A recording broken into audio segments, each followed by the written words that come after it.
All right, all right, all righty. Okay. I wonder what happens if I turn this little thing on here. Let's see if you guys can see my ugly mug. I don't know if you guys can see me or not.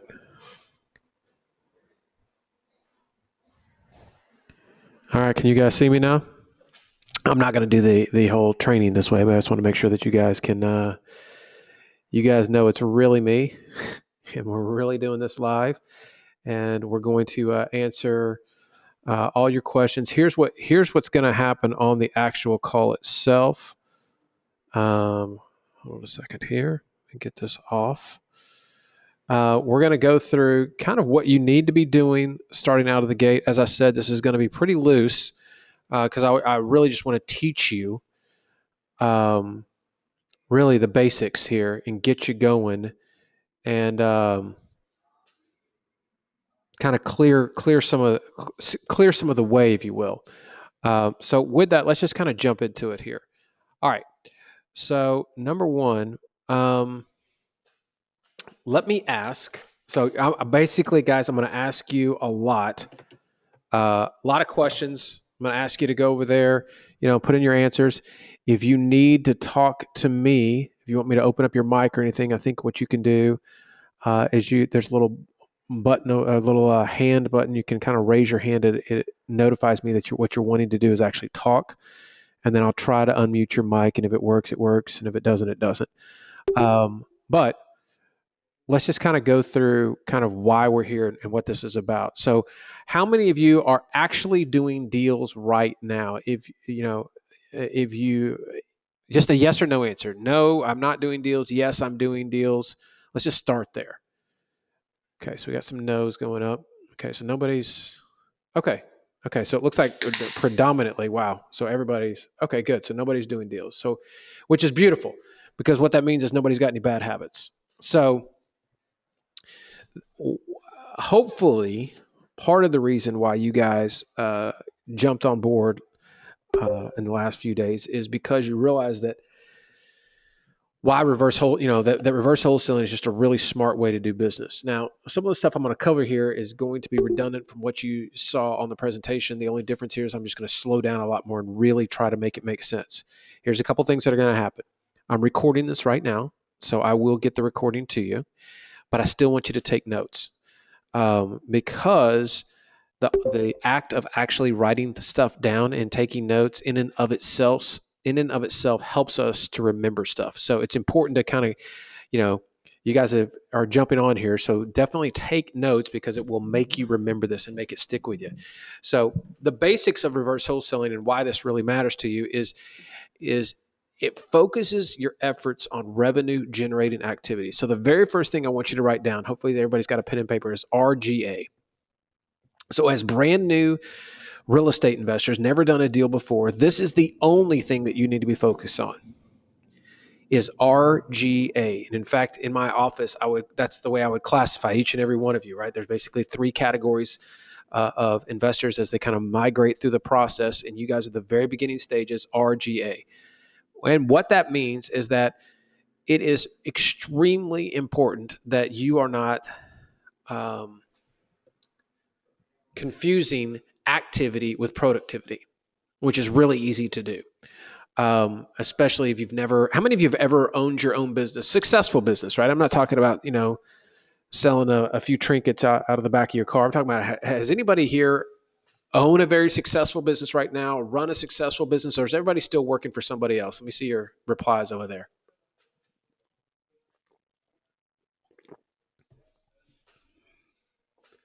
So Mindy, you own a business right now. Mindy, what kind of business do you own? Marvin's W-2.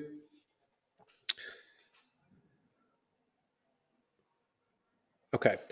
And while the rest of you, okay. So basically, we got some people that are up against the ropes, which is fine, man. I listen. You guys heard my story. I've been there more times than I care to mention. Listen, what you want to do is, as a new business owner, I'm gonna take some time with you guys here, And because there's a relatively small group here, I'm going to give you basically a private coaching session here with me. This is going to turn into probably more than any of us really bargained for. Here's what I want you to realize. The same logic and the same mentality and the same thinking that puts you into that job will not serve you out here. So when you're in there, you're working in that W-2, you have this very secure, comfortable might not be the right word, but it's certainly it's not the entrepreneurial business. You have what I call consumer thinking. Everything looks like an expense and nothing looks like an investment. One of the very first things you have to realize, if not the very first thing that you have to realize as an entrepreneur, is that entrepreneurs think very differently. What you believe to be white today, we're over here arguing that it's black. It is 180 degrees from what you think right now. Most people that are in a job, they're looking at the world through consumer thinking, meaning that we always look at things with very risk adversely. Oh God, what's that going to cost? Oh my God, wait a minute, I can save a few bucks by painting this house myself, or why would I pay somebody else to do something if I could do it myself? Okay, so that kind of thinking is not the way successful entrepreneurs think. So that's very, very first thing. Successful entrepreneurs think in terms of investment. So a consumer thinks in terms, their fear is of failure, meaning, oh my God, and I know there's several of you, I'm not going to call you out on it, but I definitely know you're feeling it, that this is scary stuff, and what happens if I fail? Okay, the very first thing you can do is realize that in all likelihood, you're probably going to fail. You're going to screw something up at some point. It's just, but that's okay. Failure is part of success. So successful people do not fear failure. Write that down. Successful people fear regret. So we don't think in terms of, oh my God, it's what's that going to cost? We think in terms of what's going to change if I don't invest. If I don't invest in marketing, if I don't invest in myself, if I don't continue to educate myself, if I don't surround myself with really successful people, if I don't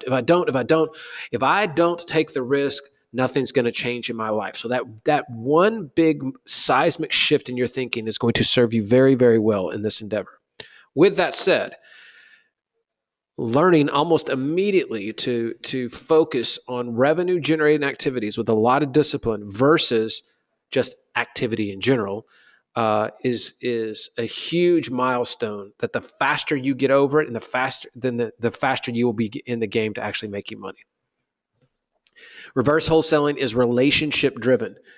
It is basically not transaction driven, right? A lot of people talk about, I want to get out there and I want to, I want to buy and sell houses, and I want to do a deal, and I want to rehab, and whatever the case may be, right? It's very transaction. If I buy this, I sell that, I make $10,000. Well, this is all about, hey, I just want to build really cool relationships with really cool people and help them to accomplish what they want in their life. And in that process, I'm going to make, enrich my own life. So it's a really cool way to do business. It allows you to be very strategic and selective with your time and money, which should be very important to you. I don't think anybody's got any money to burn, and you certainly don't have time to burn, whether you realize that or not. You're going to find that time is a really important element to everything that I teach when I'm out there. I just believe it in every fiber of my body that time is not something to be, wasted in any way, shape, or form. So be strategic, be selective. Don't waste a bunch of time. Don't go spending 5, 10, 15 hours a day pouring yourself into this business, when the reality of it is you could pour 10, 2 hours into this business every week and be very, very, or every day and be very, very strategic and accomplish a lot, right? The good thing is there's no major financial commitments or risk involved here, that can be done from anywhere. You can literally, if you've got a laptop, you guys now have access to a system that can do this from anywhere. And the best part about this, and it's going to play very well to all of your strengths, is you do not need experience, because the system and the market is going to tell you everything that you need to know. Now, the other thing that's pretty scary about all this that I want you to realize and write this down. I've been doing this for a very long time, right? A very long time, comparatively speaking. Um, and here's something that I know most of you are not going to believe me, and I know that you're not going to act any different.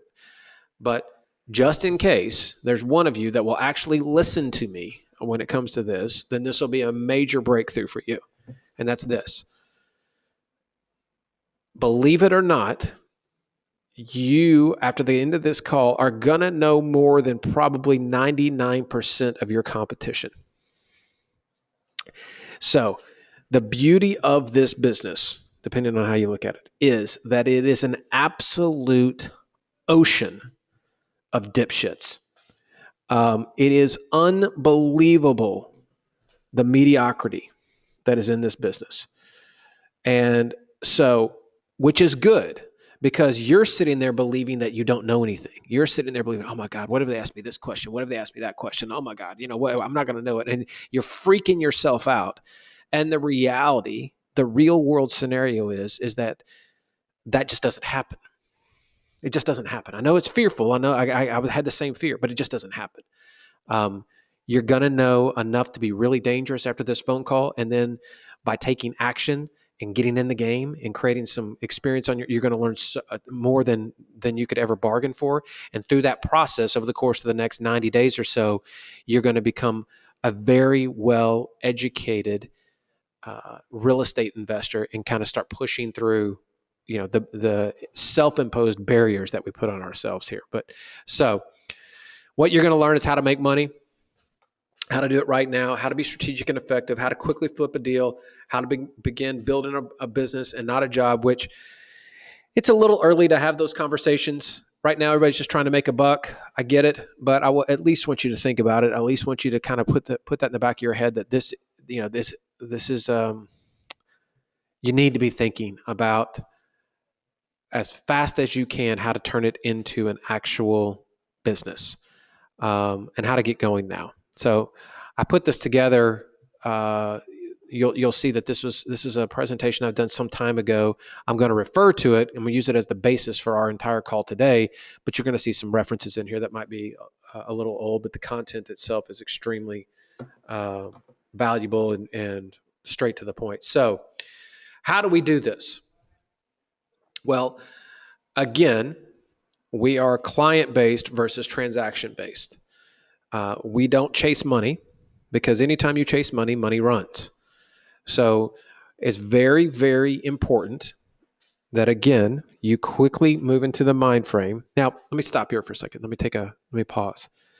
You're going to hear me talk a lot today about positioning and mindset because contrary to what most of you believe, it is not seen as believing. It is exactly the opposite of that. Believing is seen. If you have to really kind of get into your own head a little bit in order for you to start taking the actions that you need to take.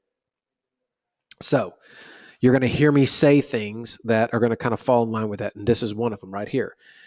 When you chase money, money runs.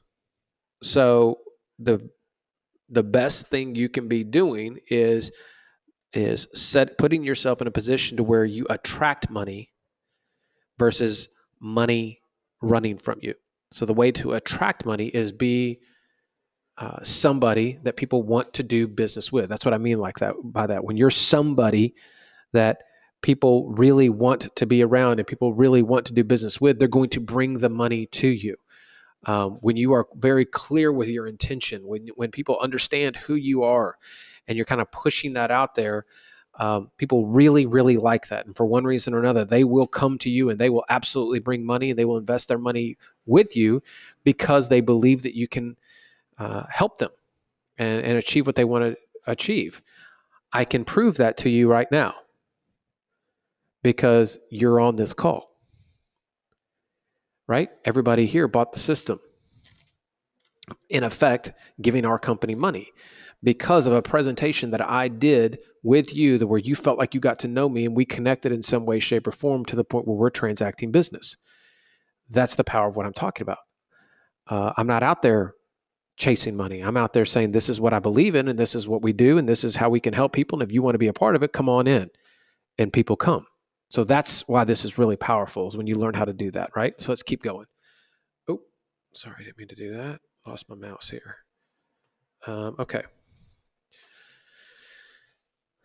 Contrary to what most of you believe you should be focused on, the reality of it is 80% of your efforts need to be focused on building and nurturing your buyers list.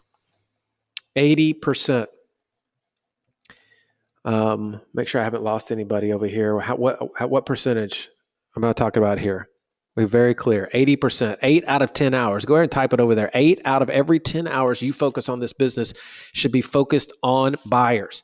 Type it in there, because I know at least if you type it in there, you will absolutely remember it. Although you may not agree with it, and there are certainly going to be somebody on here that's going to try to outthink me and outguess me. I'm telling you the way it really is, and it is hardcore.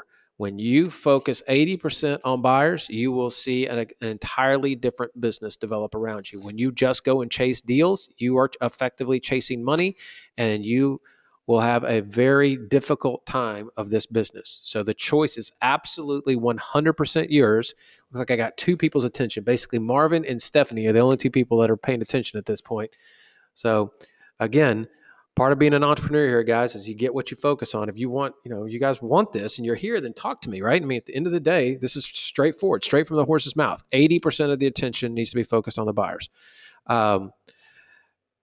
What you want to be doing is, again, focusing on revenue generating activities. So target and automate your marketing so that you don't have to focus, so you don't have to spend a bunch of time.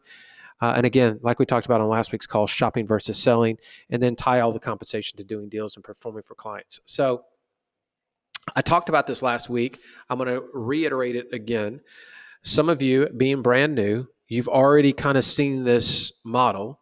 You've probably read about it in a book, Rich Dad, Poor Dad, maybe been to a seminar, maybe, Armando Montalongo or Fortune Builders or Rich Dad, Poor Dad, or whatever the case would be, right? Whatever the new circus was that came to town, somebody jumped on board and you got excited about it. I mean, I get it. So that's what most of the industry teaches you to do. This is not what we're going to teach, so I don't even want to spend any time on it. This is chasing money. Okay.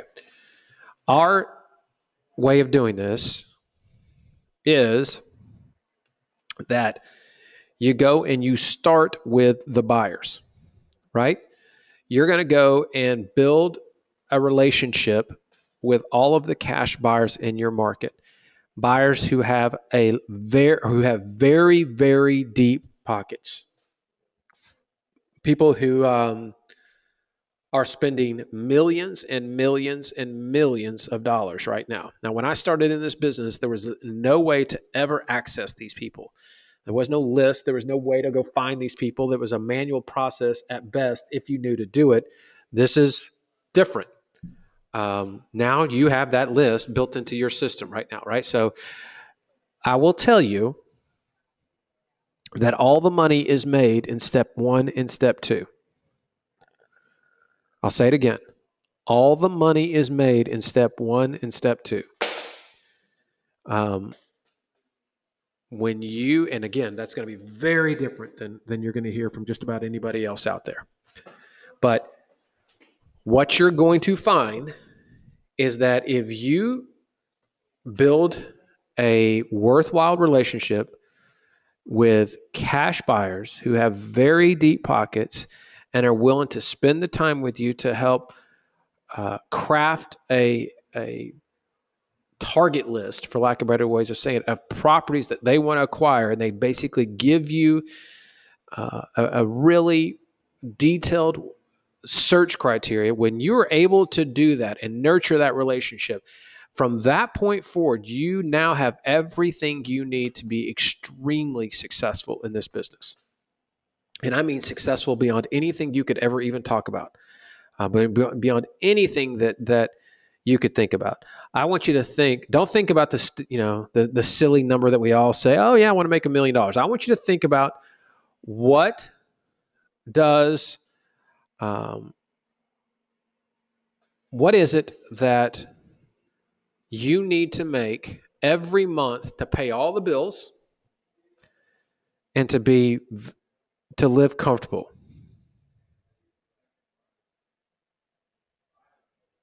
Go ahead and put it over there.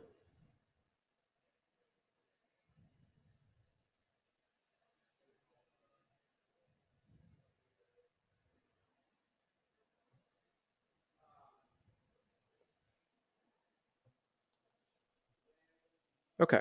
So everybody's, roughly, I'm going to say between 10 and 20 grand. Okay. Some people got more expensive taste than others. I get it.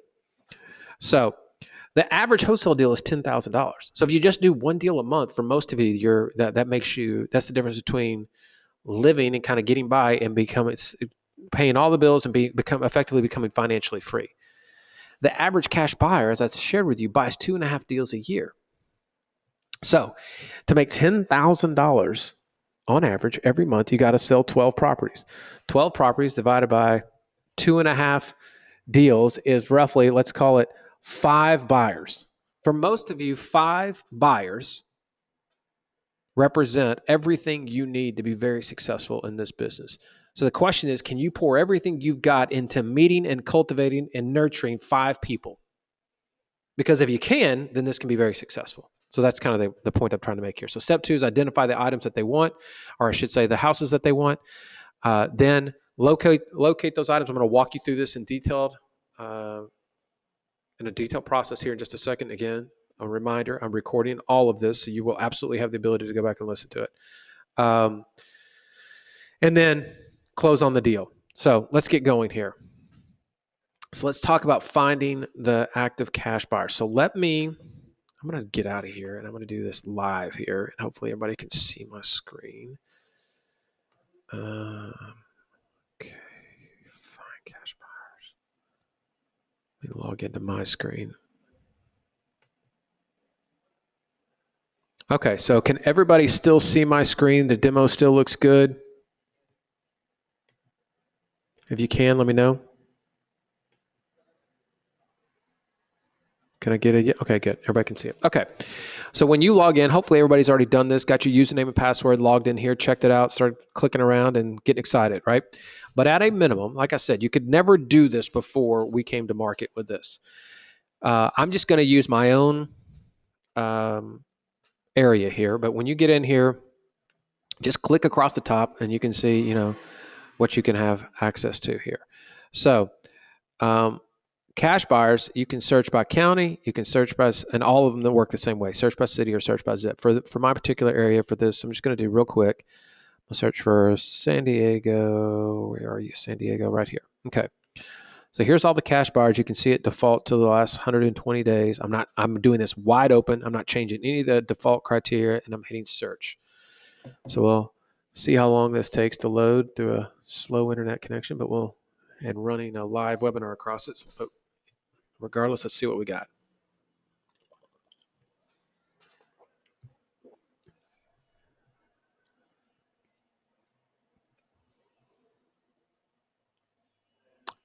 Okay, here we go. So here are 2,888 cash buyers in the last 120 days. Now, these are people that are buying properties right now paying cash. This is really, really, really, really, really important. This is, I would argue, the most valuable list that you're going to be working with here. You got 2 lists that you're going to be working with that are going to make you a lot of money here using these systems. This is the more valuable of the 2, in my opinion.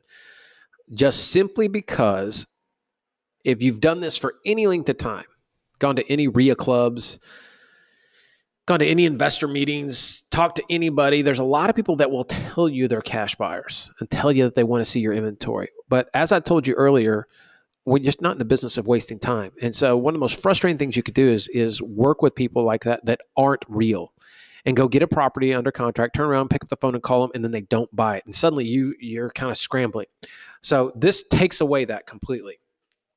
These are people that are buying for cash right now in your market. You can look this up anywhere. Now, if you're in an area where you're not pulling records, because I know like Kansas City, we struggle with this. Let me show you the way you get around that. Basically, you go to this little advanced search down here. Most of you are not going to have to do this, but I want to make sure what this is you go to Where is Missouri? Right there. And what is Kansas City? Let me see off the top of my head, see if I can remember it. I think it is Jefferson. So what I can do here is I can say that show me the people that live in Jefferson County, Missouri, that go, I think if I do it like this, search. So we have some counties that don't report very well back to us. And it's like a dozen, right? What this is this shows me people that we have a workaround. Basically, we're focusing on where the actual owner lives. So this focuses on the owner's address versus on the property address, and it's a way for us to work around. We're saying just forget about the property that they bought. Just show us the address of who actually bought a property, regardless of where they live, and it will still bring records. So basically, if you happen to be in one of those 5 or 6 counties where we struggle to get records, we still have it. You just got to do the search differently. You got to go search on the owner's address down here under advanced search versus the property address. So going back to what I was originally saying. Sorry, I didn't mean to get off track there, but I just wanted to make sure I let everybody know that this is an inclusive system for everybody. I don't want to leave anybody hanging. So go back to what I was doing. San Diego. I'm going to actually uncheck commercial and hit search again.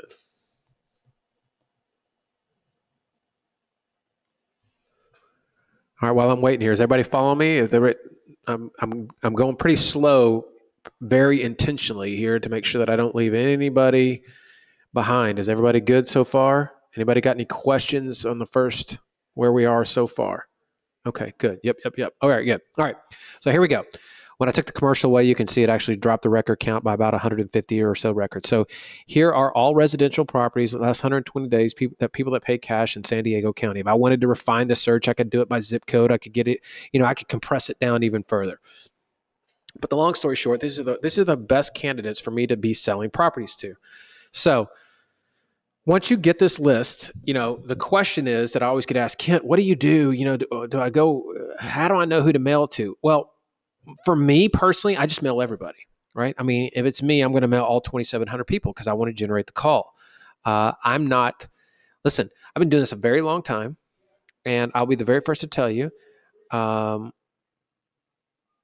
you don't know what you think you know, right? The best advice I could give you if you're going to try to do something to compress the list down a little bit where it wasn't quite as big as 2,700, what you could do is go in here and do San Diego, and then under advanced search, change it to where you only show buyers that have bought, more than 3 properties, right?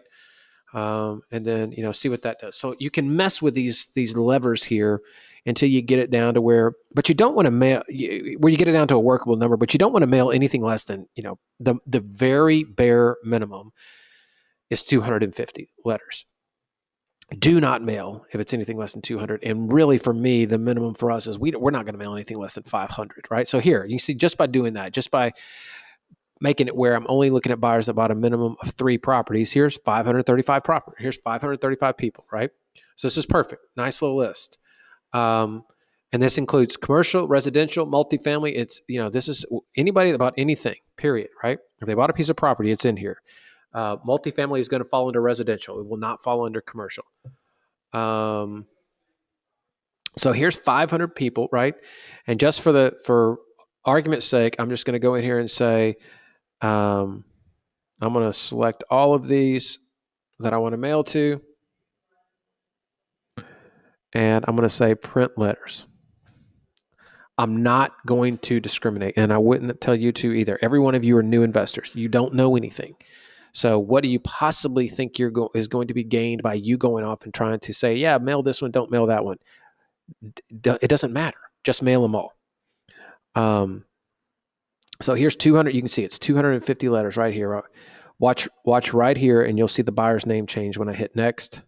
You see it just printed. It just created 250 letters.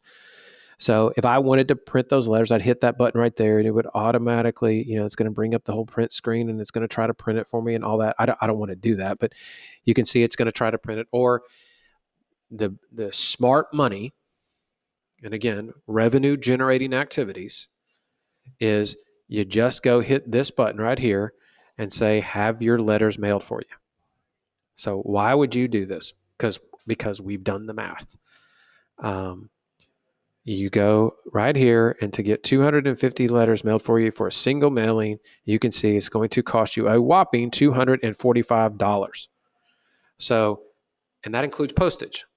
So a 47-cent stamp, basically they're charging you 51 cents to print it on letterhead, full color, fold it, stuff it in the envelope, put the return label on it, put the address label on it, and put the postage on it and send it out the door for you. Now, we've actually done the math, and I promise you that if you go and try to print this on your own, between the ink, the paper, the envelope, and the time, you will spend more than $245.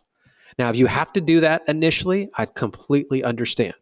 But your time is extremely valuable, and you have to ask yourself if your time is best spent doing 50-cent work. Because like I just showed you, if 47 cents is the postage, then you're doing 50-cent work.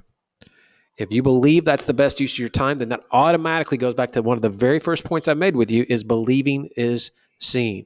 You have to believe bigger in order to see bigger. As long as you are believing that you can do 50-cent work, then you will be trapped doing 50-cent work. And it's the first step. I want you to write this down.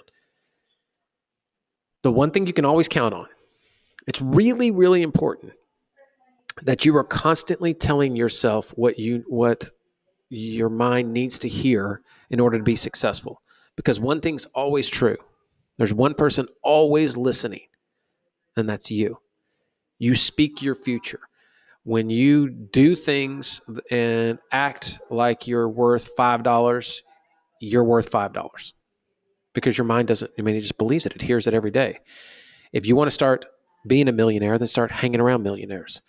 If you want to be successful, hang around successful people. It's very difficult to be successful hanging around broke people that don't know anything about success. That's just it's the hard facts. So you're now hanging around successful people right here through the product of this phone call. So I'm telling you straight up, do what successful people do. Successful people leverage their time. They focus on revenue generating activities. They don't do, 50-cent work. The second part of that is don't go into any direct mail. So forget about us for a second.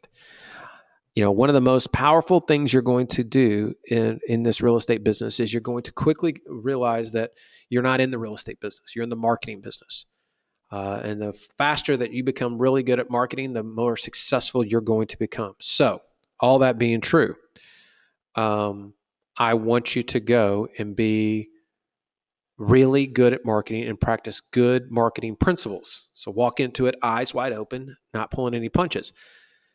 Direct mail is a great way to generate leads if you're focused on the right list with the right prices. It's called matching the message to the market.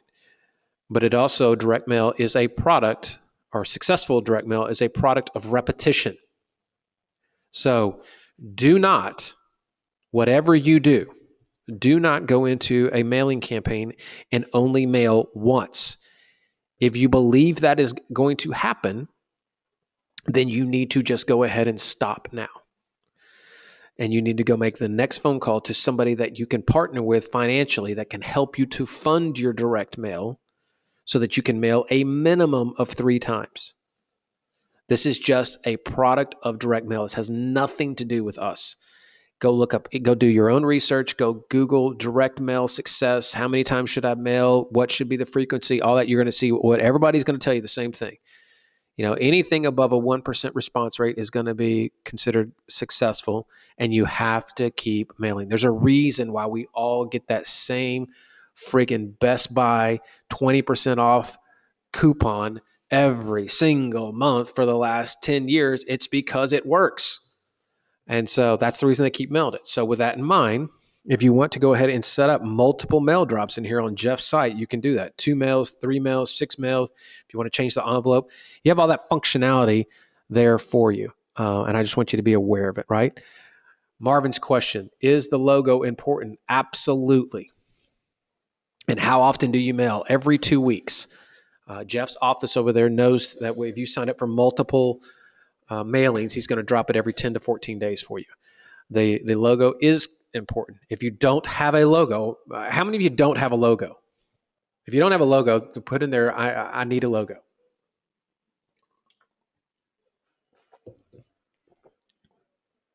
Need a logo, have no logo, need a logo. Okay. So I'm going to show you the difference between perception and reality, entrepreneur thinking, consumer thinking.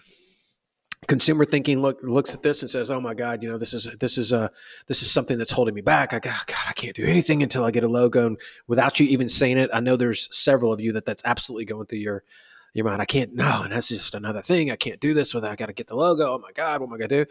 All right, I want you to go to a website when we get done here today called Fiverr, FERR.com. I just typed it in my URL up there. Hopefully, everybody can see my screen. And I want you to go find services. Go type in logo design. There it is. Just automatically. Oh, sorry.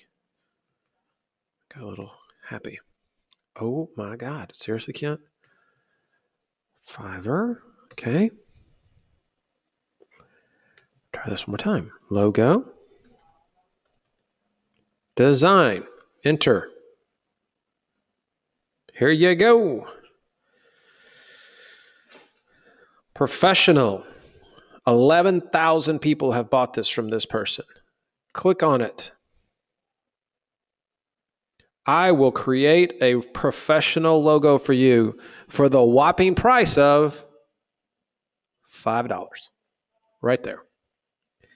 Fiverr is a website that is nothing but people that will do work for you for $5. So this logo problem that you believe you had is a $5 problem, and they'll get it to you in 24 hours. So, Eric, you don't have a company name? Well, you know what? Go think of some company name. You don't need to go set up a corporation. You don't need to go set up an LLC. You don't need to do any of that stuff yet. None of that is contingent upon doing what I'm telling you to do. All of that stuff can be done as you're going along. Go set up, go come up with a name. Call it, Eric Beck Enterprises. Okay, period. And go get a logo right now on Fiverr for $5 for just that. This is nothing more than marketing.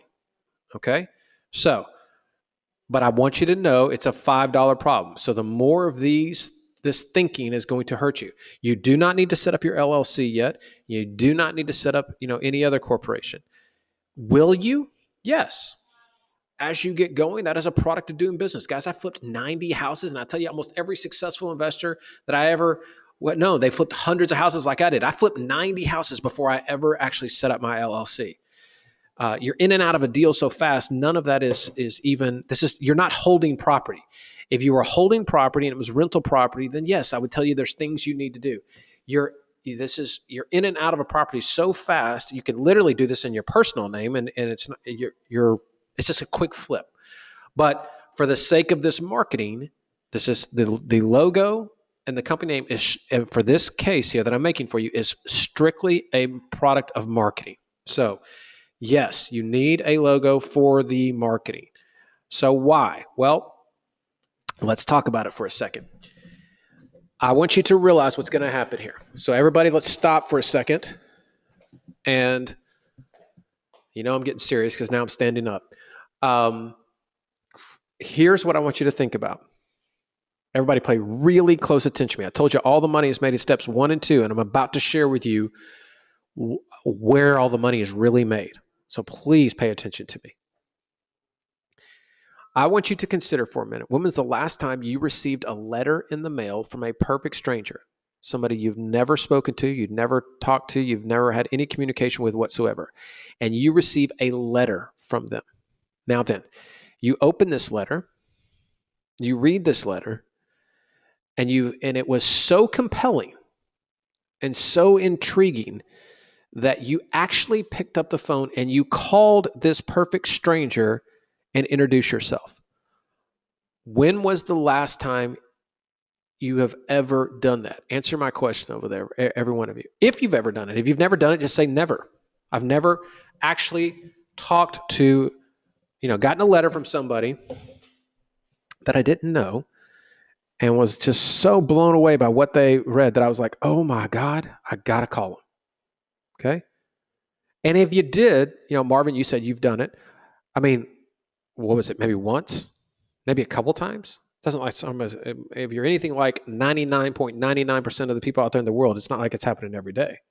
Okay, so everybody else answered nope or never, except for Marvin. He says he's done it at least once. Well, here's my point. When you get these phone calls from this cash buyer, that's exactly what's going to have happened, right? You're mailing them a letter that is going to be so intriguing, so compelling, so over the top. They're going to be so blown away by it that they're literally going to pick up the phone and call a perfect stranger. They are taking an extraordinary action that 99% of you just told me you've never taken. That's how important this letter is.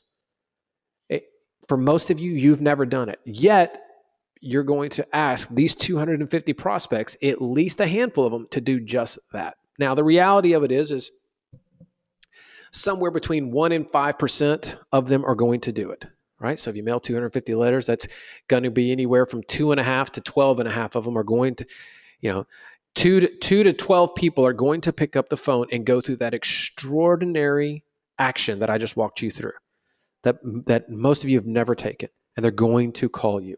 One of the reasons they're going to call you is because the letter comes off as, excuse my French, but you look like a badass.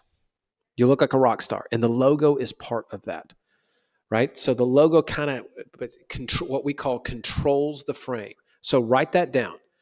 What you're doing with this letter is you are pre-framing somebody. Very important marketing technique. Pre-framing. I'm going to let you write it down here. So what pre-framing does, the pre-framing is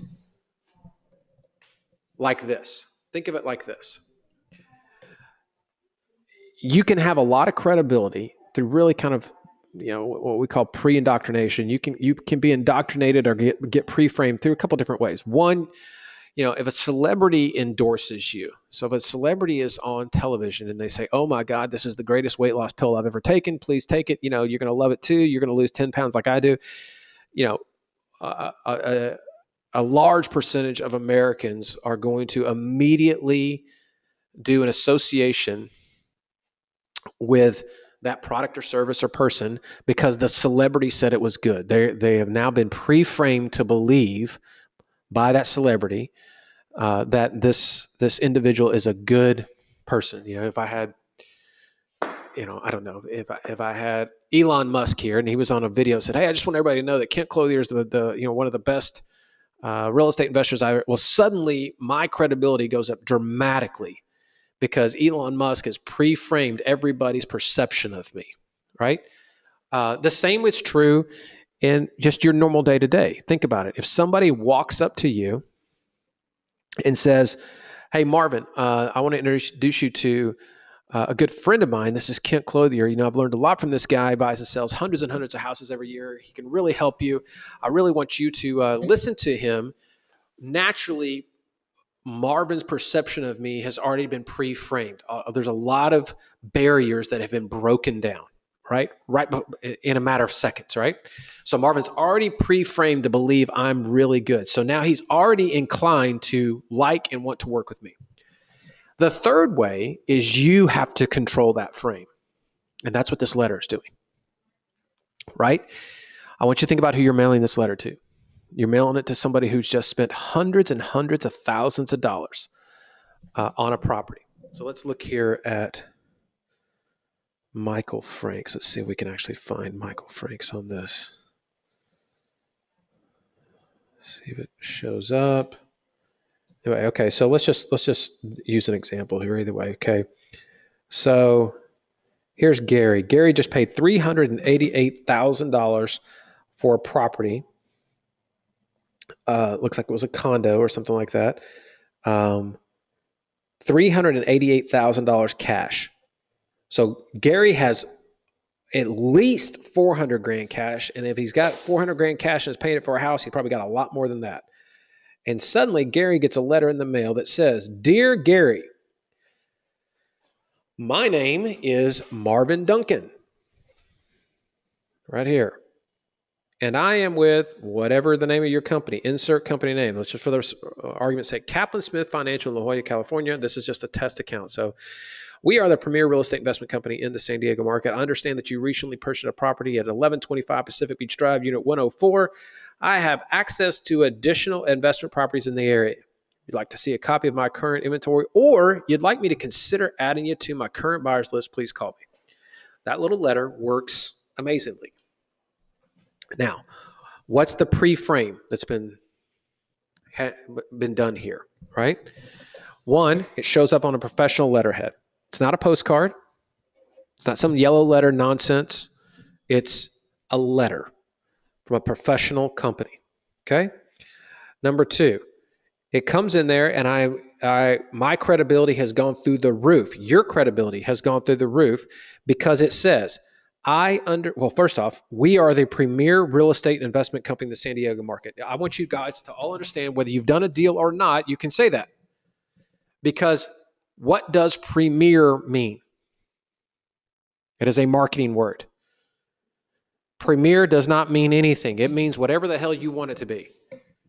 You are the premier real estate investment company in your area. Why? Because you are trustworthy. You have integrity. You are up and coming. You believe in doing good business. You want to take care of your customers. You operate at a high value. All of those things make you the premier real estate investment company, whether you've actually done a deal or not.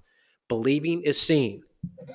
If you don't act like it, then you will not be it. Okay, so I still only see the letter. Yeah, that's all I have on the screen here, Steph. It's still the letter. I'm just talking about this letter and exactly what the value of it is. Keep going. So that one helps set the frame. Two, what helps set the frame is you are calling them out saying, "I know you just bought this property." Now, I want most of you to realize that your average buyer has no idea how you know that. But the simple fact that you tell them you know that is really powerful. "I know you just paid cash for this property." They are looking around over their shoulder like, "Whoa, I don't know who you are, but that's a little creepy." That's where their heads are, which is a good place to be. And then the last thing, and the reason why this letter works, is because if you would like for me to consider, which effectively you just told somebody that just paid $388,000 cash for a property, which most of you couldn't do. You couldn't write a check for 388 grand, but this person just did. And you're telling them that, hey, it's not a layup to do business with me. I don't just take anybody. If you want me to think about adding you to my buyers list, then pick up the phone and call me and let's talk. Basically, membership has its privileges, but you need to apply in order to become a member. That's what you're saying to them at a really subconscious level. So all of those things are pre-framing you at a conscious and subconscious level in this buyer's mind as somebody they want to do business with. And that because of that, that's why the phone will ring. Now, I broke that down for you because I want you to understand what you're sending out there. Because if you don't understand what's actually going in the mail and you're just mailing, then you're going to have some problems. But if you understand the power of what's going to happen, then when they do call, you will understand the power of them calling. Again, they are taking an extraordinary action that you haven't taken. So it's really, really powerful to get somebody to do that. So getting them to do that is, I can't even tell you how much, how powerful that one concept is. If you don't take that seriously, then you will fail at this business. You have to really, really focus on the simple fact that when somebody calls you, one of these buyers calls you, that person represents $25,000 a year to you.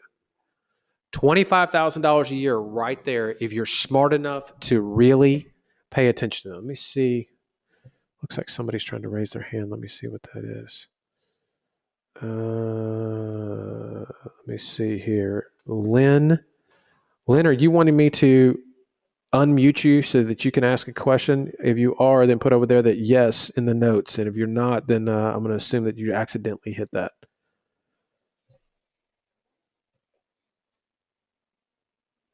I'm going to wait here.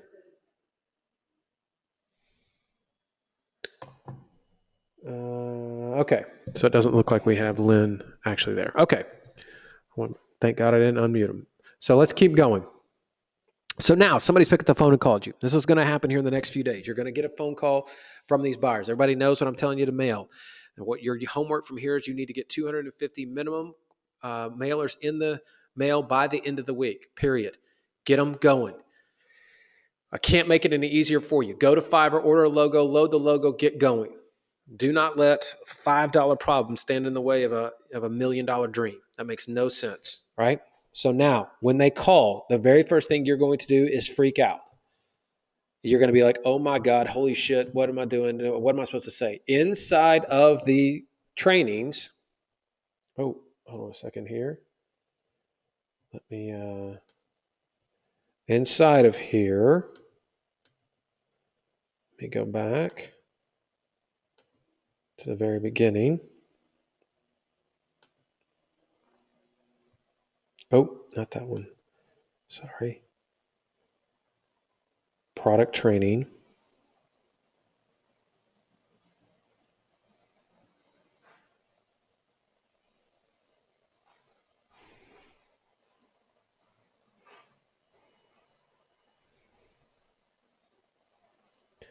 You're going to see here's all the trainings on how to use the various systems, right?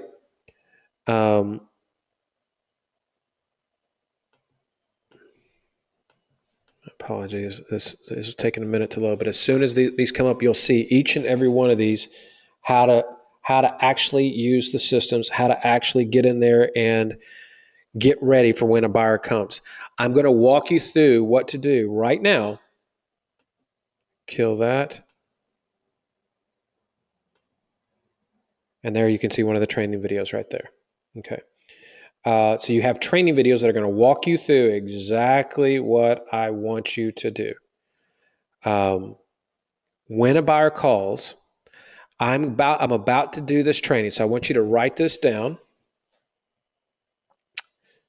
That at minute, basically it looks like, let me see what time it is. Basically an hour into it, when Kent starts talking about building a relationship with buyers, go listen to this section over and over again. So here's the way this works. A buyer is going to call you, and they're going to leave a message for you, and you are going to call them back. You are not going to answer your phone when the buyer calls.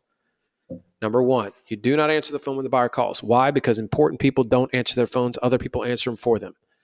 You return the call and you tell them, remember, you're controlling the frame. And some of this is showmanship, but it's important in order for you to understand, the way this actually works. You call them back and you simply go through exactly what I'm telling you right here. This is what I want you to pay attention to and go back and listen to.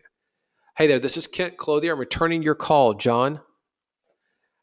Hey, John, I appreciate you calling me. And obviously you called me off of one of my letters. So I'd love to talk to you about how we can do business. Obviously, you're interested in potentially buying some properties from me. Is that true? Yes. Okay.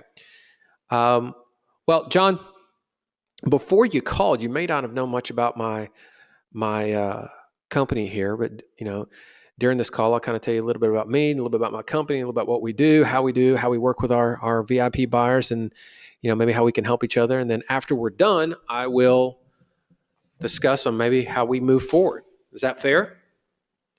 All right, so here's a little side note, guys. I just did something that's called before, during, and after. Each one of you can do that. Before, during, and after. Before you got on this call, you maybe didn't know anything about my company, so let me help explain it. During the call, I'm going to tell you about my company. After the call, we'll talk about doing business. It's a real easy way to make a transition and helps them understand in the buyer's mind what's coming next, which is real important. The next thing I'm going to cover with them is what I'm going to answer a very simple question in my prospect's mind. What's in it for me? WIIFM. What's in it for me? If you do not answer that question for your prospect, they will not do business with you ever. What's in it for me? So after and then another thing, a great point, an easy thing that you're going to hear me do, because from now on, I'm just going to get going, is you're going to hear me ask the question, is that fair? The reason I'm doing that is rarely when you ask that question is somebody going to answer no to it. And I'm trying to get my buyer into a yes state. I want them to be saying yes. Yes feels good. When they say yes, they like the idea of saying yes, right? So here we go. So where I just left off was, is that fair? Okay, good. Well, so let me tell you a little bit about our company. The name of my company is, ABC Wholesale, and we happen to specialize in creating off-market inventory for our VIP buying clients. Now, our buying clients typically are paying all cash or certainly working with a self-directed IRA or some kind of liquid capital. We don't do any business with anybody that requires financing whatsoever. So that's part of the reason why you got the letter from me, is because I do know that you paid cash for that last property. And I think it's probably safe to assume that if you weren't interested in buying more properties, you certainly wouldn't have called me. So all that being said, that's what we specialize in, right? We go off and invest our own time, money, effort, and energy into creating inventory for our clients. We don't go through the MLS. We don't go and run up and down the streets. Basically, we have a very, very good targeted system for creating inventory that, quite frankly, nobody else can get their hands on. And then through that process, we then turn around and put that property under contract, buy it, or put it under contract in our own name. And our expectations are is to quickly turn around and assign our interest and or flip that property to our clients. Again, it's a very specialized service. What the benefit to our clients is really simple. After going through a process of telling me exactly what it is that you want, we're going to go make it happen. And then the only time you're going to hear from me is when I have those properties. So you get to go and do whatever, it is that you do, John. Being a dentist, a lawyer, a doctor, owning the nail salon, chiropractor, whatever it is that you do, you get to be that. But you still get the benefit of buying real estate because you got our team out there that's going out there and finding really deeply discounted properties, putting them under contract and turning around and serving them up to you on a silver platter. Now, do I have your attention? Does that sound like something you might want to take advantage of? Yeah. Tell me more. Okay, good. All right. Well, great. Well, it's going to sound a little unique, but it is absolutely a prerequisite, right? From time to time, some people laugh at us because we do it this way, but I promise you, you'll find this extremely beneficial by the time we get to the other side. I'm going to walk you through a process and have you describe to me your perfect property, your perfect investment property. The property, quite frankly, not the mediocre one, not the okay one, not the average one. I'm talking about the one that you would buy 10 times over every time, twice on Tuesday if you could, if I brought it to you. That's the one I want to talk to you about. The one that if I brought it to you today, tomorrow, next week, and kept on bringing it to you, every time I brought it to you, you would figure out a way to buy it. That's the property I want to talk to you about right now. So do I have your attention, John? Can we talk about that property for a few minutes? Because that's what we specialize in. You see, we specialize in creating those kind of perfect results for our clients. So I can see what you bought here when you bought 1234 Main Street for $388,000. But again, go back and talk to me about your perfect property. What would the property be that if you could buy it over and over and over again, you would? All right. I want you to imagine that.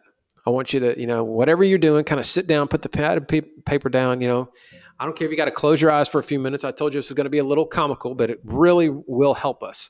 And I promise you, there's a huge payoff for you if you'll do it. I want you to imagine the property. Close your eyes if you have to. I want you to imagine you and I walking up and standing in front of that property, facing the property, standing on the curb. We just got out of my car and we're looking at it, right? We just drove up in my Maserati. We're sitting here, we're looking at it, and we're talking about, man, how successful our relationship has been together, how I'm just, killing it for you, finding you these smoking hot deals. You can't wait to find another one. And we're about to walk through your dream scenario. Look at the property and describe it to me. First question I'd have for you is describe the outside. Now, John, I do this with every one of our clients, and everybody's got different taste. I have people that all they want to buy from us are burnouts, recently burned down houses. So when I'm telling them, looking at from the street, they're describing a house to me that's still smoldering. What's your perfect property? Is it completely remodeled? Is it need a ton of work? Is the grass, waist high? Or is it a beautiful manicured yard? Tell me. Now, describe it. It's got a circle drive out front. Is the driveway on the left or on the right? Is it going up to a 2-car garage? Is it going to a carport? Is no car, no parking whatsoever? Everybody parks on the street. What's it? Is it a 1-story, 2-story? Is it ranch? Is it what? Describe the elevation. What's the finish? What's the exterior? Is it brick? Is it siding? Is it stucco? Is it a frame house? Tell me about this house. Is it a California Craftsman? What is it? Is it a Cape Cod? Tell me about the house. Okay, now we walk up to the house. We open the door. We're standing on the front porch. Look around, kind of tell me what you're seeing there. Now we walk inside. Look down at the floors and tell me what you see. Is it hardwood? Is it cement? Is it, carpet, linoleum, tile, stone? What's the floors? What are the finishes? When you look into the kitchen, tell me about the appliances. Are all the appliances completely ripped out and it's just basically all down to the studs, or is it a beautiful stainless steel kitchen with marble countertops and 42-inch cabinets in it? Tell me what the house looks like. And guys, I would continue to do this for 10 or 15 minutes as he's walking me through the house in his mind. Okay. Then when we get to the end of it, it's like, all right, John, I think I understand. Now, where's the house located? If you could pick any place for this kind of house to be located, where would it be? When people are buying for investment, everybody buys for different reasons. I got a lot of people, they want to buy around the college because they know that rents are really good around the college and they don't ever have a problem. Got a lot of people that want to buy around the beach because they own vacation properties, long-term rentals. That's their thing. Got a lot of people that are buying, bread and butter neighborhoods. They want to buy that $150,000 house, middle America, 3-bedroom, 2-bath, 2-car garage. They want to rent it for $1,500. Where is this? Okay.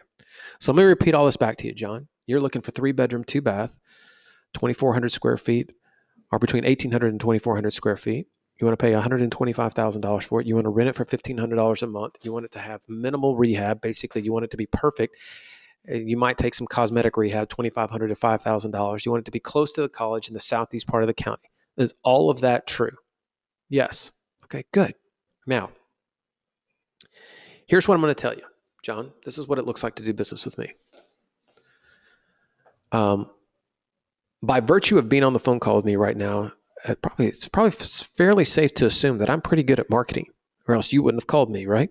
I just think my proof should be the fact that you called me. I specialize in this, and I'm really, really, really good at it. Now, because I'm so good at it, what happens, John, if I get 5 of your perfect properties next week? I'm not talking about the mediocre ones. I'm talking about I get 5 of your perfect properties. You just told me you were willing to spend $125,000 cash on one of them. Well, if I get 5 of them, that's $625,000.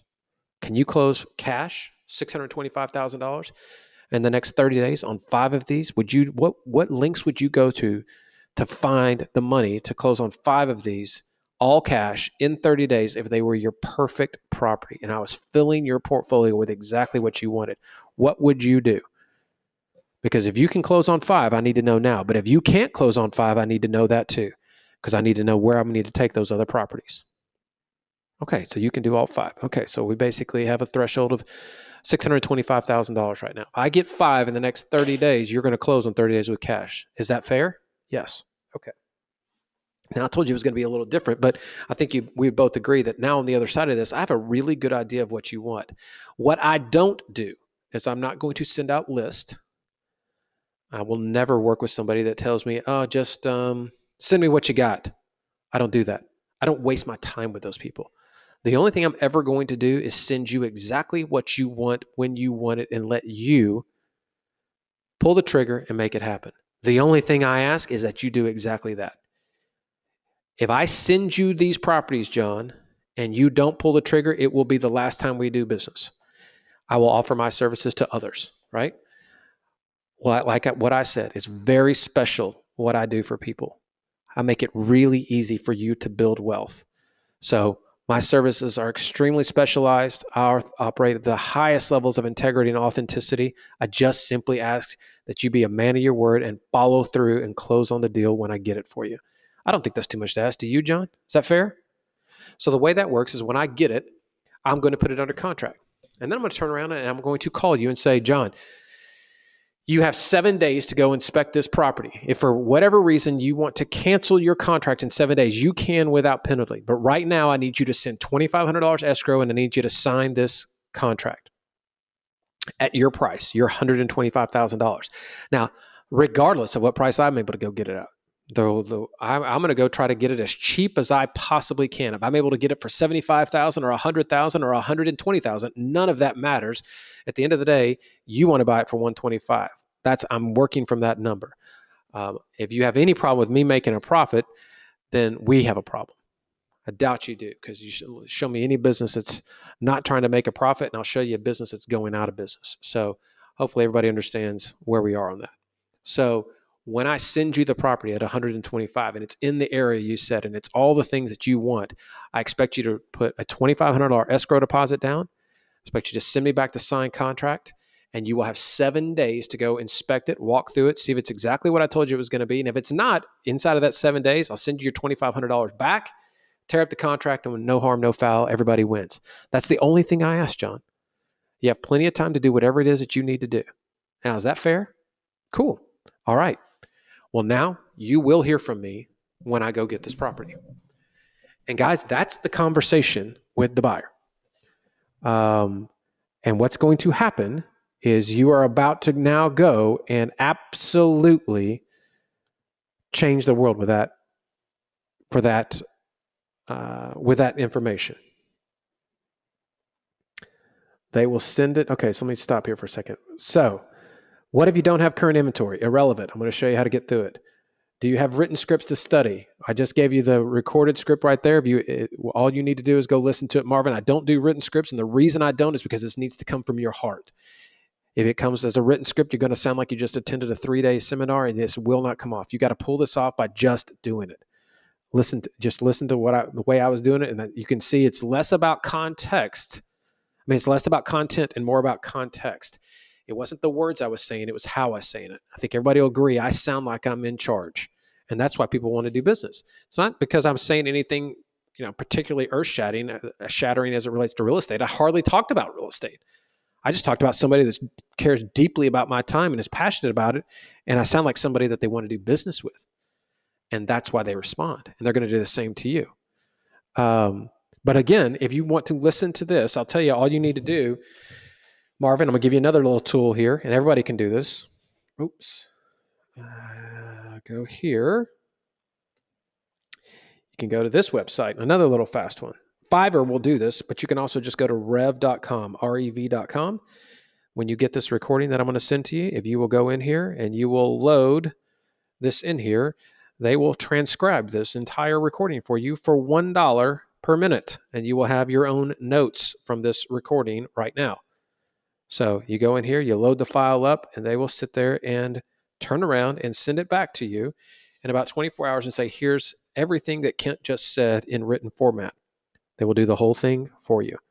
If you specifically just wanted to do this one section, then you would go and just cut that section out of the video and say, from minute 60 to minute 85, I want that done. And those 25 minutes will cost you $25. And then you will have the recording you're looking for and the script you're looking for, Marvin. Hopefully that helps you, brother. Okay. Do I have them send the $2,500 to the title company? Absolutely. I'm about to cover that. You do not take that money. That is sent to a title company. You don't ever take that money yourself. Okay. So hopefully everybody understands the power of when somebody calls and they believe you are in a position to help them. The reason they're calling is because that logo. The reason they're calling is because you pre-framed them. They totally believe that you can help them. If you get on there and fumble fart around and sound like somebody that's never done a deal, there's no doubt you will screw it up, but that's okay. You need to screw it up a few times. The beauty of marketing is mail again and more people are going to call. The beauty of it is all right, you're mailing 250 letters and I told you you're going to get a response rate of 1 to 5%. That means that 95% of the people are not going to respond. It means you got plenty of opportunity to hit them again. So do not be scared of screwing it up. Just get out there and start doing it. But the point of it is, in screwing it up, it's all about, being able to pound on your chest and just believe in yourself, right? Which I know is a lot, but you just got to come from a place of integrity where it's like, I just believe that I can help people do this and I'm going to speak like that. I have seen really, really book smart people that have studied this kind of information until they're blue in the face and they're broke. And then I've seen some of the biggest dipshits you've ever met on the face of this planet become millionaires because it isn't about the book smart part of this. It's about just pushing and doing it and absolutely being scared of it, but then just pushing right through it. So let's keep going here for the sake of time. So we just talked about all that. Okay. And again, all those videos are in the product videos as well. Now, finding the properties. Now, I'm going to tell you two ways right here, but there's all kinds of ways to go. Now, here's what I want you to first realize. With that example that we just did with John, would everybody agree that we now have some really powerful information? Can I get a yes over there, right? Because you built a shopping list, right? I mean, suddenly you're playing a completely different game. There is no speculation. There is none of that brand new investor. Oh my God, what do I go buy? What am I looking for? What's a hot deal? All that just went out the door. John wants to buy 1,800 to 2,200 square foot house in the southeast part of the county that he can rent to college students for $1,500. He wants less than $5,000 in rehab. He's willing to pay up to $125,000 for it. That's a really, really specific thing. And it makes your job of finding it really, really simple. It's not easy, but it's certainly a lot more straightforward than just shotgunning it, right? So there's two things I'm going to show you how to do. Once you have that, you can do whatever you want to do. It gets so much easier. I'm going to cover two specific things that you're going to do. One, every one of you received 30 days access to the smart system there, right? And that includes the Find Motivated Seller. So let's click over here. Let's see if I got it here. Okay. So I'm going to go over to Find Motivated Sellers here, right? And now, I'm just going to use one. I don't even know there's anything in here. Let's just try 92037.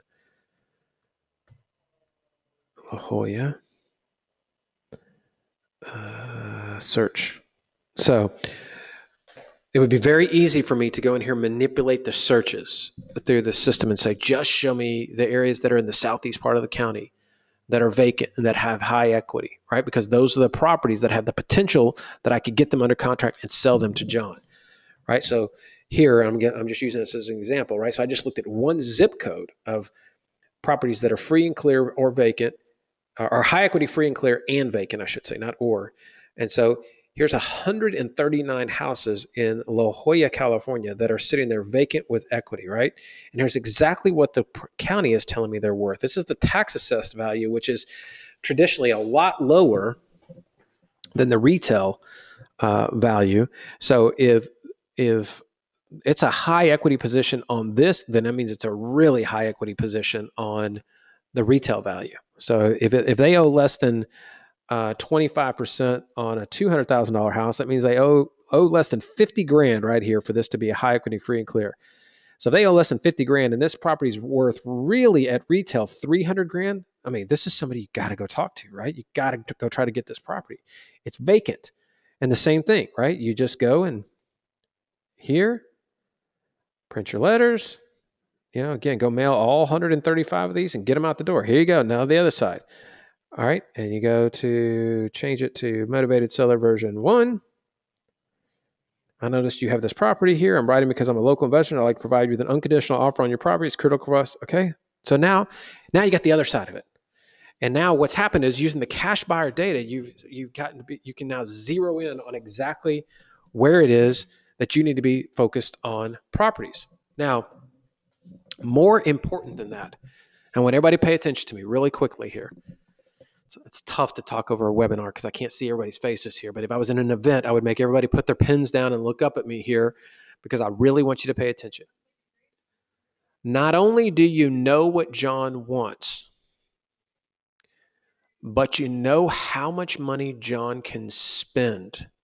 Does everybody remember that in my example, and by the way, they're going to do exactly what I just walked through. That's a very real example. They're going to tell you that they can spend, if you frame it the way I framed it, they will tell you, yeah, I can spend up to $625,000. So just on behalf of John, I personally am now speaking on behalf of $625,000 in buying power in cash over the course of the next 30 days. It's really, really powerful. Really powerful. I would argue it's the most powerful thing. Not only do you know specifically what he wants, but you know how much money he can spend on it. And so, as I said in our webinar last week, now you just go sell the money, right?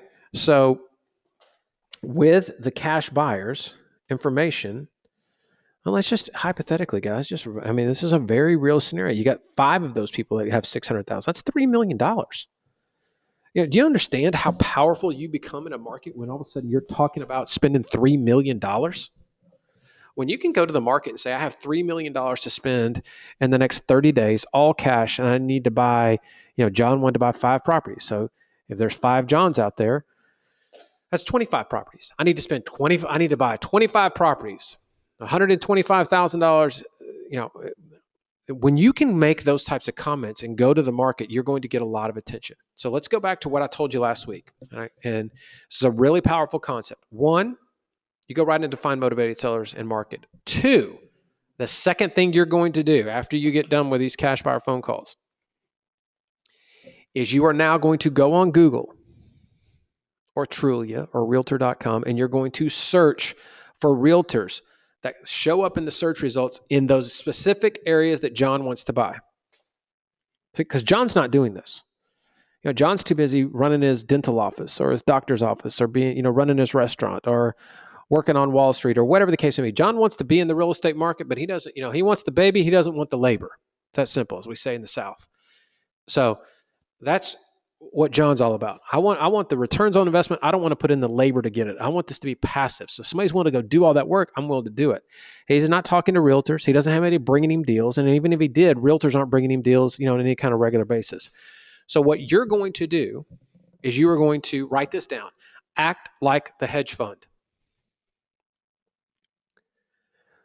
So the phenomenon that's taken place in the last 5 years is hedge funds have gone into every market, in the United States, and they started buying up a lot of stuff. Now, the way they were doing it is very simple. I want you to pay close attention to what I'm telling you. They walked into a market and simply said, hey, we have a lot of money and we want to buy some stuff.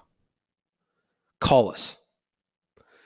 And every single realtor and investor in the market who are naturally lazy, back to what I was telling you earlier, that sea and ocean of mediocrity is suddenly looking at, oh my God, these are one-stop shops. I can literally just pick up the phone and call one hedge fund and sell them a bunch of stuff, and I can make a living doing this. That's what they're thinking. Let me ask you a question here. Stephanie, you're on here. Hopefully Stephanie's listening right now.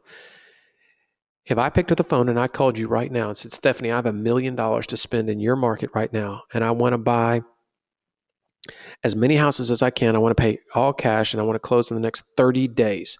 But Stephanie, I need you to go find me the deals. How excited are you going to be for that, Stephanie? You all can answer the question. Would you be excited? Would that get your attention? Yeah. Stephanie, I'm out the door. Let's go. Let's run. Okay.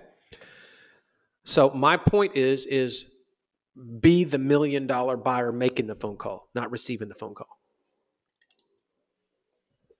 Because your response is their response. right? Eric, hurrah, right? Bonus, Marvin, right? Make the switch mentally. I want you to be that person. I want you to be the person making the call, not receiving the phone call. If you would be that excited, you just simply have to go find you in your market, the other versions of you in your market, because they're going to be equally excited, and they're everywhere. Right? There's plenty of people that are going to get excited if you pick up the phone and say, "Hey, Stephanie, this is Kent Clothier. I found you online. I own a company called ABC Wholesale, and I need your help, Stephanie. I'm looking for some properties, and I noticed that you are doing a few wholesale deals, and or you're a realtor in the area, right? Because this script works for either one. Um, and I need to buy them." Right? Basically, Stephanie, I have $3 million burning a hole in my pocket that I have to place in the next 30 days. I have to buy 25 properties in the southeast part of the county. These are rental properties. I have to buy them at an average of $100,000 a piece, right? So, I'm basically telling you, I've got to spend $2.5 million right now if you can help me. Would you like to hear more about what I have to say, Stephanie? The answer to that will be hell yes, right? And if it's not, guess what? Wrong realtor, wrong, bird dog, wrong wholesaler, move on. If they can't get excited about, somebody calling them saying, "I'm looking for this and I can pay cash, go find it for me," then they're the wrong person in the first place. That's the beauty of it. You're not wasting time. So your next thing is this, Stephanie, here's the deal. I buy a lot of properties. I got a lot of entities I buy properties through. But I have a very special way of doing business. And I don't mind telling you, I'm not a good fit for everybody. We've focused in on your area, southeast part of the county, around the school that we want to start buying in, and we want to start buying right now. And so I did a little search online, and you appeared at the top of my search results, right there on Google. It's my intention that I'm going to call everybody on the page today, right? So that I've got 10 search results on the page. You're at the top. I'm going to call you first. And I'm going to go down until I find somebody that really wants to do what I need them to do. Now, what's in it for you? Pretty straightforward, right? I'm going to spend $2.5 million of cash. I'm going to buy 25 properties at $100,000 each, and I'm going to close on all of them in 30 days. Why should that matter to you? Well, Stephanie, as a realtor, last time I checked, one of the worst things about being a realtor is going around, driving people around on the weekends, spending time away from your family, missing soccer games, missing cheerleading, missing all that kind of good stuff because you're too busy driving people around, looking at properties that, my experience, rarely do they buy. And if they do buy in this market, financing has a tendency to always fall through. So it can be an extremely frustrating position. And I'm very empathetic to what you're going through. That's the reason why I want you to really kind of listen to me closely. You're never going to have to drive me to see a property.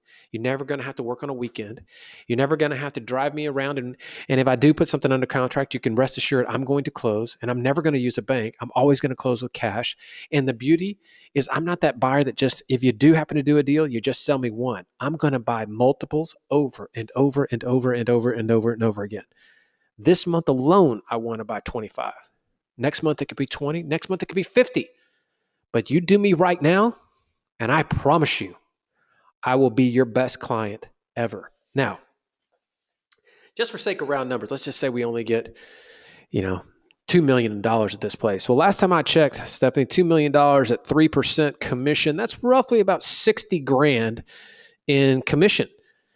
Now, I don't know how many $60,000 commission phone calls you've received today or this week or this month or hell, this year, but I'm going to assume it's not very many. But that's exactly what this can be right now. But it can be even more because, Stephanie, I don't work with an agent. So if you happen to have the listing or, in fact, want to go directly to the seller and get the listing, I'll let you keep both sides of the commission. I'm not in it for the commission. I'm in it for the property. And I'm not in it to make somebody else rich. I'm in it to help you get what you want so you can help me get what I want. So your $60,000 could easily be double that, $120,000 a month, just finding me deals. Now, here's the condition of finding me deals. I have a very, very specific criteria that I'm looking for. And if you send me anything but that criteria, we're done. You see, I think, and I don't think I'm out of line for this, Stephanie, I believe that if I've got $2.5 million to spend, and I know exactly what I want in the exact neighborhoods that I want, the price that I want, and everything else, that I shouldn't have to go through and dig through a mountain of crap to find it, right? You see, I focus on two things in my business. I believe time is the most valuable thing I've got. So either I'm spending time with my family or I'm spending time in my business doing what I love. What I don't want to spend my time doing is your job and paying you commission. So what I want you to do is when I tell you exactly what I want and how I want it, I want you to bring me that and only that. And every time my phone rings with you or a text comes through with you or an email comes to you, I expect it to only be those types of properties that fit this very specific criteria. And I don't think that's too much to ask. Is that fair, Stephanie? Is that okay? All right, good. So here's what it looks like. I want to buy 25 houses in the next 30 days in the southeast part of the county. Want around the school. I want the average rents to be somewhere in the $1,500 range. I don't want to buy anything that needs more than $5,000 in work, and I don't want to spend any more than $100,000 on any one piece of property. I'm looking for 3 bedrooms, 2 baths. Like I said, minimal work, $5,000 or less. Like I said, 1,800 to 2,000 square feet. 3 bedroom, 2 bath, 2 car garage, carport. That really doesn't matter. And again, in high rental areas, places that I know that I can quickly get them rented. And I'm buying them strictly for cash flow. Now, if you'll bring me just those properties, what I can guarantee you is I'll put a $500 escrow deposit down immediately. I'll look for a 14-day right to inspect to make sure it is exactly what I told you, what you're telling me it is. And I will close as early as 15 days, preferably 30 days, all cash. You'll make your commission and we'll do them over and over and over and over again. You do me right this month, we'll do it again next month and the following month and the month after that. Do I have your attention, Stephanie? Good. Okay. So now, when we hang up here, I want you to go and start looking for the properties. If you want to ask me some more questions about them, you're more than welcome to. I want you to go start looking for the properties. I want you to go start hunting down and go spending some money and go create your own listings, whatever you need to do, because you're going to get to keep it all. But I want you to call me first. I want you to bring me exactly what I'm looking for, and then I'm going to in turn go and execute on my side. From that point forward, we're going to make a lot of money together, Stephanie. Now, I told you earlier that I was going to call down to, listing number 2, 3, 4, all the way down the list here on the Google search, but I like the way this conversation went. So I'm going to do you one more favor, Stephanie. I'm going to give you a 24-hour head start before I go call anybody else. Go. Now, from that, guys, you're going to get a lot of people's attention really quick. You just sold the money. Now, I want you to think about the position you are in at that very moment. You have had a cash buyer call you and tell you exactly what they want, how much they're willing to spend. And if you'll remember, John's, in our example, was willing to spend $125,000, 5 properties. I just told Stephanie in the exact same neighborhoods, the most I'm willing to spend is $100,000. I just built in a $25,000 spread. Now, and I also answered for Stephanie what's in it for her to do business with me. And I've made it crystal clear that if she brings me anything that doesn't fit the criteria, she's about to lose the goose that laid the golden eggs. So let me help you understand something here. The only thing that Stephanie and everybody else you call, whether it is a wholesaler, a bird dog, another investor, a realtor, everybody you call, if you do exactly what I just told you to do, the way I told you to do it, they're only going to bring you the properties that fit the very criteria that your cash buyer wants to buy. You're literally doing this and spending 4 to 6 hours a week on it tops and making good money. And you get really good at this and you make great money. But it's this simple. It does not have to be complicated. Is everybody following what I just said there and how I just said it?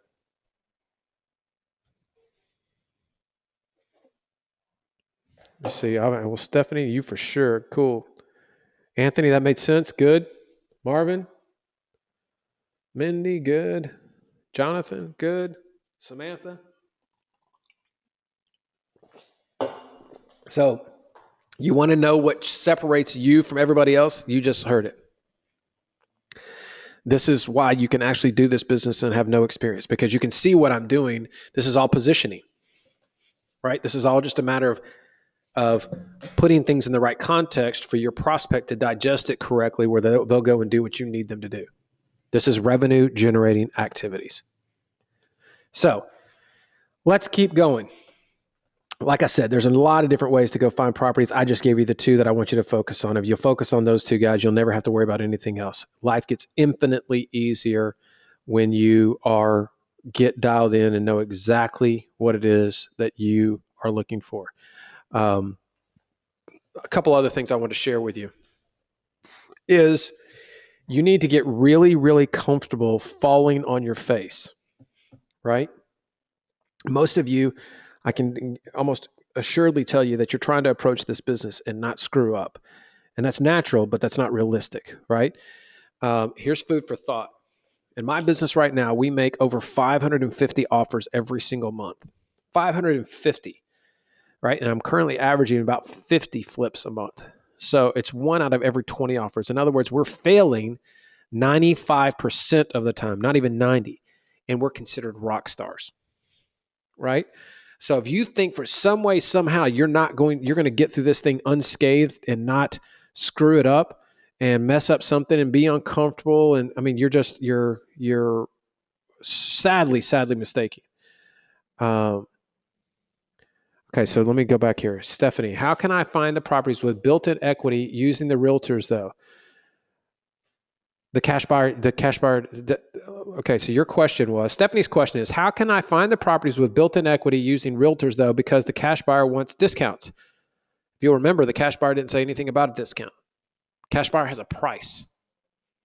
What you're going to find is that most cash buyers they're not buying about the discount. They're buying about the cap rate. Cash buyers are investors. They want to buy for different reasons. Most of them are trying to buy for rental income. They'll pay, 90% as long as it cash flows. So every cash buyer is going to buy for different reasons. You can't make that statement, Stephanie. You don't have enough information. So every cash buyer is going to tell you a different way they want to buy. Every cash buyer is going to give you a price. Once they give you the price, then you go tell the realtor or the investor in the market, their price less your profit is your price. 125 less the $25,000 profit. My price was $100,000. It's that simple. I'm not talking to people about discounts. I didn't say anything about a discount. I said, this is what I want to buy. This is the price I want to pay. And that's how you work through that. When you say flips, you mean wholesale. Yes. People call them different things. Stephanie's cool. Okay, cool. Mindy, yes. I mean, flipping and wholesaling, depending on, I'm not fixing and flipping. I'm just flipping the contract. So how do the contracts work in a wholesale deal? Let me just kind of walk you through this. Some of you may not be aware of this, but I want you to see an example visually of how this works. Most of you, this might be foreign, but again, you don't need to understand all of this. You need to have a title company or a closing attorney that understands all of this. You don't need to. And an easy way to find the title company or the closing attorney that understands this is go into the cash buyer system, look up the people that just paid cash, look at the property that they just purchased, go to your county website and do a quick search and find out who the closing attorney was that just closed that cash deal, especially somebody that's buying multiple cash properties. Because whoever that closing attorney was, they understand creative real estate. When people pay cash, those are creative deals. Your traditional deals are the ones where the banks and the mortgages and all that kind of stuff are put in place. But from a very rudimentary standpoint, a great measuring stick here is somebody's paying cash, they're an investor. If an investor's buying a property, just try to find who they were using as a closing attorney, and that's a good closing attorney for you to engage. Or who they're using as a title company, that's a good title company if you don't already have one. What you don't want to do is settle. If a closing attorney or if a title company tells you, back-to-back closings or simultaneous closings or double escrows, or if anybody tells you any of that stuff is illegal, or they tell you assignments are illegal, if anybody says they're the wrong closing attorney, wrong title company. They simply are unwilling to educate themselves on what really is happening in the market, and so therefore they just like spouting off and repeating dumb shit instead of being the person you need to be dealing with. You need to be dealing with the people that are in your market doing the deals right now. Now, if you don't know it, I guess gave you one way to go find those title companies. Another way is to go call your local REIA club, and they'll absolutely point you in the direction of people that of the right title companies that know exactly how to do what I'm going to show you right here. So here's how it works. Oops, sorry. So I'm just going to walk you through just a straightforward assignment deal here. Okay. I write a purchase contract on the property for $100,000. Now, in the comments, this entire contract is subject to a 14-day right to inspect. That is very important. What that means, this is not like buying your normal house. What that simply means is that $500 escrow deposit that you're giving in, that you turn into the title company at the time that you write this contract, that you have the right, that this entire contract is subject to, in other words, it's not good until you have gotten outside of a 14-day right to inspect. Hold on. Lost my headset here. Oops. Sorry, I lost my headset. On day 15, right? The day 15 after if you write the contract on May 1st, on May 15th, your $500 escrow deposit does what we call, it's called going hard. Basically, the money is now hard. It cannot, you can and will lose it if you cancel this contract. That's what that means. But anytime in the first 14 days, you can drive by the house. You don't have to send an inspector over there. You can drive by and take a look out front and say, you know what, I just don't like the way the grass looks anymore, and cancel the contract, and you will get your $500 back. Now, I'm not advising you to do business that way. I'm just informing you of the way things really work. Okay. So it's a 14-day right to inspect. You are putting things under contract with a $500 escrow deposit. Now then, you turn around, and I'm just going to walk you through because I want you to understand it, the mechanics of it. You're going to effectively write a contract selling it to your cash buyer for $110,000. You can do that through an assignment contract, or you can actually do it through a whole nother sales contract.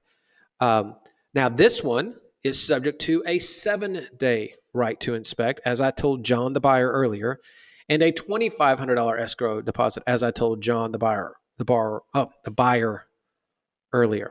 So what that means is John's money is ours, is mine on day 8.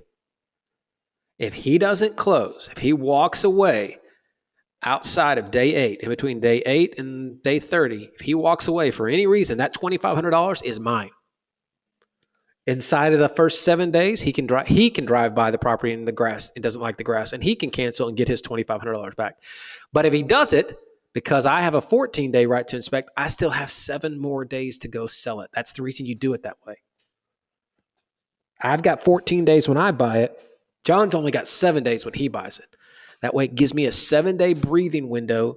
If he happens to cancel, I can go get it resold real quick. Does that make sense to everybody? So really just, you're creating layers by doing that. Okay? So here we go. So both the contracts go to the title company along with my $500 escrow deposit and John's $2,500 escrow deposit. They all go to the title company. They all get turned in. Title company is going to, order the title policy. They're going to order, basically a title policy is just making sure that the property, that somebody's got clean and conveyable title and they can sell it. It can transfer without any problems. There's no liens, nothing on it. That's what they're doing. They're writing an insurance policy to say that it is good. Now then, here's the way it works, right? Basically, at a normal deal, I sold it to John for $110. I purchased it for $100. So my potential profit, my assignment fee is $10,000. It's that simple. I don't even, if I did a back-to-back closing, a simultaneous closing, then I would have to show up at closing. But in an assignment contract, I don't even have to show up for the closing because I'm assigning my interest to John. John is taking my contract and closing. and he's paying me and I will get my $10,000 check out of the proceeds. Look down at the bottom here. This is kind of interesting. Some of you have already done this math and figured it out before we even got here, but this is interesting. If you'll write the contracts this way, even when you lose, you will win. Because if your cash buyer defaults and does not close, right? Let's just say it gets to day 25 and your cash buyer freaks. Oh my God, I had something happen in my life, whatever the case may be, I can't close. Okay, that happens, real life. Now he's forced you where you can't close with your seller because you don't buy properties unless you've got them flipped. You don't ever take anything under. You don't ever close without having it sold, period. That is a way to go broke. Not until you've done, a few hundred deals and you understand it clearly, you don't do that. So what you do is you walk away from the contract too. What's going to happen is John just lost his $2,500 to you, and you just lost your $500 to your seller. So that means you made $2,000 on a canceled deal. So even if you'll write the contracts the way I'm telling you, even when you lose, you're going to win. It's really, really straightforward stuff. And again, this is how the system absolutely works. As I told you last week, it's simple. It's not easy. You guys need to be focused on revenue generating activities. You need to have your head down and mailing those cash buyers, spending 80% of your time nurturing those cash buyers, and then going and selling the opportunity, the big overarching selling the money to the market and perfecting that process. And in that, you will absolutely do deals. Hopefully, that gives everybody a great jumping off point and everybody feels pretty comfortable where you are right now. So that's my presentation. Let me stop and I'm going to answer questions here for probably the next, 10 minutes or whatever. So who's got some questions for me? Who's got a question for me?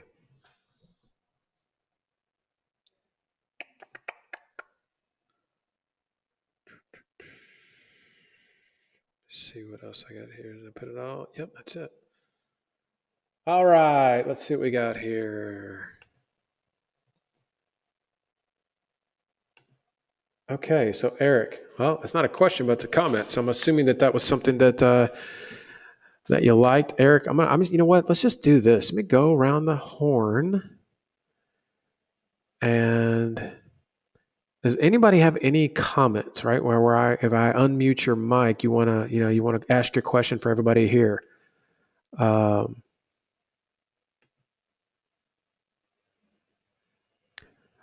Mindy, how can they not hold you to a contract at day 25? You have the ability to break a contract at any time, Mindy. You can walk, if you sign up on a contract right now and say, I'm going to walk away, I'm not closing, you can do that. What you're going to lose is your escrow deposit. That's the reason why, if they believe that you are in jeopardy of doing that, they're going to ask you to put a big escrow deposit down. You don't do that. You will never do that because you're running a business. But that's the whole point of an escrow deposit, is to create pain of disconnect. You're going to put a $500 escrow deposit. If you want to walk away at day 25, you walk away, but you're definitely going to lose $500. If it's outside, if the money's gone hard, if you're outside of your inspection window or outside of your contingency window, you're definitely going to lose that money, and that's in the contract. So here, and to your point, every contract, you need to read that. In the contracts, in a normal purchase, every state's different. Every state has an approved contract, a board of realtors contract, right? So every state is a little different. Some of them make you check boxes and some of you make it. But by law, you can't be forced to close on a contract ever, period. Now, are there penalties for breaking the contract? Yeah, those are clearly stipulated. Your penalty in a normal contract is going to be your escrow deposit. Now, if your seller tries to sneak in something that says you're going to pay some other penalty, yeah, I can't speak to that, right? There's a million scenarios out there. But I've done literally 3,600 real estate transactions in multiple states. Every single one of them, I'm telling you, have gone exactly the way I'm telling you right now. So this isn't a unique situation. It is the way it pretty much is here. Okay, Stephanie, if I'm mailing to high equity properties, is 30 days a real time frame to close every time?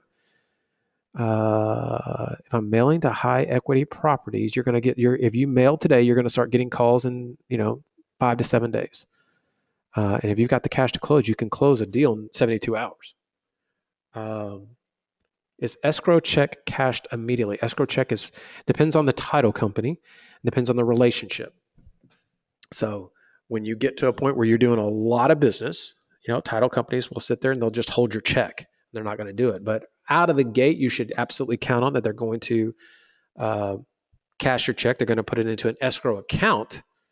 That money is still accessible. They can't take it until the contract has gone hard. But if I think what you're asking me is if you go off and go put 10 properties under contract at $500 a piece, it's going to get pretty expensive. If you're working with the right title company and you build a relationship, they're not going to cash that money. They're going to sit there and just kind of hold a $500 check off to the side there. And I mean, we had it for years where they were, it still happens to us today, depending on when I'm doing deals. We've just got great relationships with the title company. They've taken a copy of a $500 escrow deposit. And so if they ever needed to show, hey, we have a check here, they could show that as a check. And if they thought that somebody wanted to see proof of funds, they'd give us a call and we would just wire we'd send the $500 in. But it's a lot more of a formality, right? I mean, we're literally putting hundreds of deals under contract. So they're like, man, you don't have to bring the $500 down here every time. Just if indeed it funds and everything goes, just make sure that the money's here when we need it to be here. So that's just a relationship thing. Totally. All about the relationships, man. Once you build them, this is totally a relationship business. People are going to love you for it. Mindy, what about proof of funds? Sellers, they ask nowadays, buyers are okay with that. We don't provide proof of funds, anything. If somebody needs proof of funds from us, we walk. There's too many opportunities out there. Direct sellers, when you use the Find Motivated Sellers Now system, you will not have a direct seller. Now, there's a way let me see if I can show you this. So if you're looking at the screen, let's see if I can go back here. Okay, see right here on the screen, Mindy, include banks or don't include banks. So if you include banks and you're mailing to banks, they're going to ask for proof of funds. Okay, if you don't include banks, a direct seller, Jim Bob that owns a house, he's not going to ask you for a proof of funds because he doesn't know any different. They're never going to ask you. And so this is why this is extremely valuable. If a realtor asks you for a proof of funds, you can certainly, if you have the ability to provide that, you provide it. If you don't, then you just simply tell them no. And if that's a contingency, a pain point for them and they don't want to do it, then you got to ask yourself, did I answer the question, what's in it for them, enough to where they want to do business with me? And if I didn't, then just go to the next realtor. The beauty of the realtor game is like I just said to you guys, if I had to pick up the phone and told you I had $1 million to spend, that emotional trigger is so high and people truly believe that they have the ability to do business with you, that you're going to find the right person that's going to react. What I would caution you is putting doubt out there, right? So don't throw up the excuses in front of you that you believe to be true of everybody out there, because that's just not the truth. That's just not true. The reality of it is more times than not, and I would tell you probably 90% of the times, if you're talking to the right audience and you're bringing the right message, they're not going to ask proof of funds because they're so excited about the opportunity that you're presenting to them. If you sound like a brand new investor that's been investing for 3 days and you kind of, you're on bended knee and you sound a little desperate, then they're absolutely going to ask you for proof of funds because they can smell it on you. Again, remember, if you've left here with anything, leave here with this. It is largely about context, rarely about content. It isn't what you say, it's how you say it. If you sound like you're the real deal and you're putting something together and you have a real opportunity for somebody, you deliver that message to the right audience at the right time and they're going to eat you up for it. They're going to love you. If you sound like you're just trying to figure out a way to squeak out a few deals and I'm just trying to squeeze something together and, it just is what it is. People just eat that up, and they're not going to do business with you, or they're going to make it difficult for you to do business with them. Hopefully that makes sense. All right. Any other questions before I let you guys go? My wife's blowing me up here to come home for dinner. So before I cut off the phone here, any other questions? If not, we will part ways, and I will see you guys soon at one of our upcoming events. Um, you guys got it. Was this helpful for everybody? Just kind of clear up some of the misconceptions. I see a lot of thank yous coming across here. I appreciate you guys hanging out with me and spending some time with me. Hopefully this has been meaningful to you. And now go make me proud, right? Go make believers out of yourself about how to use technology, how to use these systems, how to use this information to truly leverage this and make things happen for you. Don't make this last 2 hours you spent with me a waste of time, right? For my sake, my family's sake, and your sake and your family's sake, you just invested 2 hours. Now go make it worth your time. Like I told you, consumer thinking versus investor thinking. Switch it over to investor. You just invested 2 hours. Now go get the return on investment. All right, guys. I appreciate you. Take care. God bless. We'll talk soon. Peace.